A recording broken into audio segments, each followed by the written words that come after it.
dia, boa tarde, boa noite. Meu nome é Ludmila e eu sou estudante de Engenharia Elétrica na UDESC e sou membro do CREA Júnior Joinville. Eu também sou designer e por isso eu faço parte da equipe de marketing do CREA Júnior. Sem mais delongas, afinal todo mundo deve ter uma prova para estudar, a não ser que esteja vendo esse vídeo nas férias. Vamos começar! A intenção dessa sequência de vídeos é passar para vocês um pouco do que eu sei sobre design de maneira rápida e compacta, mas tentando passar o máximo de conhecimento possível para que vocês consigam tanto criar artes, quando for necessário, quanto editar as artes que já estarão disponíveis para o CREA Júnior como padrão. Para começar, o que é design? O design é uma forma de comunicar uma ideia ou um conceito. É comunicar uma mensagem usando formas, linhas, cores, texturas, com a intenção de resolver um problema, mesmo que esse problema seja a divulgação de uma visita técnica. Vamos pensar em alguns princípios básicos do design. O primeiro deles é o alinhamento. O alinhamento traz ordem ao caos, ajuda a organizar os sistemas similares, cria grupos e conexões visuais. Um bom alinhamento às vezes passa despercebido pelo observador, mas um mau alinhamento gera um erro muito visível. Balanço. No geral, os olhos ficam mais confortáveis com layouts balanceados, onde a página não tende a parecer desequilibrada. Contraste.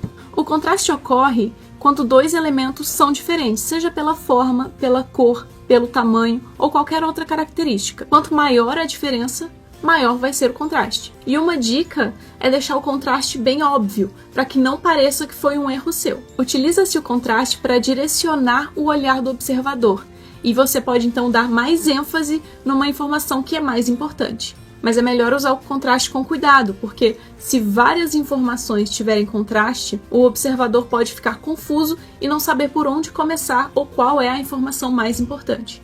Proximidade. A proximidade cria um vínculo entre os elementos. Elementos próximos sugerem alguma relação, enquanto que elementos distantes sugerem alguma diferença. Vamos falar um pouquinho então de tipografia. O básico de tipografia todo mundo já aprendeu no Word.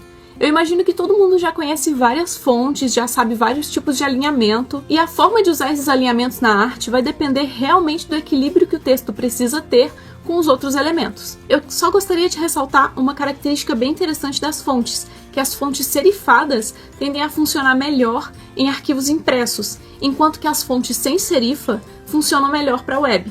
Isso é uma tendência e não é uma regra. E por que isso acontece? Isso acontece porque as serifas ajudam a conduzir o olhar do leitor, mas elas podem acabar ficando confusas quando estão sob menor definição. Afinal, a resolução da maioria das impressoras, que é em torno de 300 dpi, é muito maior que a resolução da maioria das imagens para web, que gira em torno dos 72 dpi. Meu Deus, eu não entendi nada, eu não sei o que é serifa. Serifa é um pequeno traço ou prolongamento que ocorre no fim das letras. Para entender melhor, nada melhor que um exemplo. Arial sem serifa, Times New Roman com serifa. A serifa é esse pequeno tracinho que ocorre no final das letras que não tem na Arial. Vocês podem chamar também de serif e sans serif. Cores. Um ponto importante para ressaltar sobre as cores são os sistemas de cores RGB e CMYK. O RGB é um esquema de cores em luz. É o esquema que seu computador usa para mostrar uma cor na tela. Ele usa pontos vermelhos, verdes e azuis para gerar todas as cores.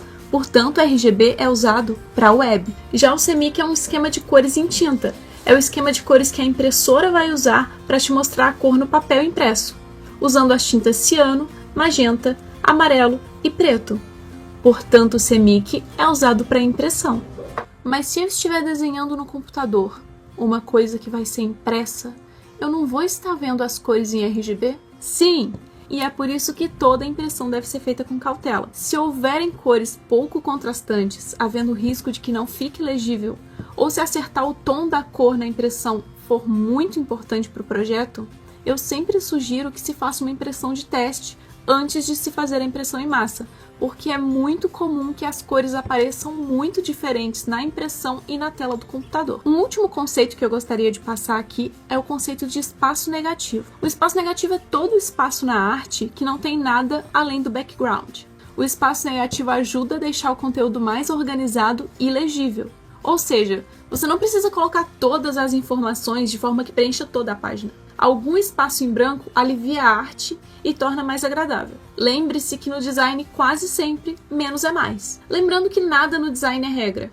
Podem haver artes incríveis por aí que não seguem nada do que eu falei, desalinhadas, sem contraste, mas seguindo esses princípios, a chance de acertar aumenta consideravelmente. Tendo em vista esses pequenos conceitos sobre design, eu vou explicar um pouquinho da diferença entre o Photoshop e o Illustrator, e o porquê de eu preferir o Illustrator para fazer as artes. O Photoshop é um software de edição gráfica mais focado para imagens do tipo bitmap. Isso significa que cada ponto ou pixel da imagem contém a informação de cor que ele deve ter. Então, se você der zoom ou tentar redimensionar a imagem, aquele pixel vai ser recalculado e você vai ver que a imagem vai acabar ficando pixelada. O Illustrator, por outro lado, é um software de edição vetorial. Uma imagem vetorial é composta por curvas, e isso tem tudo a ver com geometria analítica, porque a imagem utiliza vetores matemáticos para sua descrição. Então, ao invés de você ter um pixel que contém informação de cor, você tem um ponto e um vetor, e redimensionar isso é muito mais preciso. Então, o arquivo vetorial pode ser redimensionado livremente para maior ou para menor, sem que haja nenhuma perda de resolução. O Photoshop é uma ferramenta incrível, principalmente no que se trata de trabalhar com manipulação de imagens que são bitmap por definição, por exemplo, fotografias. Mas para a criação de artes, nós vamos usar principalmente o Illustrator. Então vou encerrar aqui esse primeiro vídeo, onde a gente viu um pouco dos conceitos de design.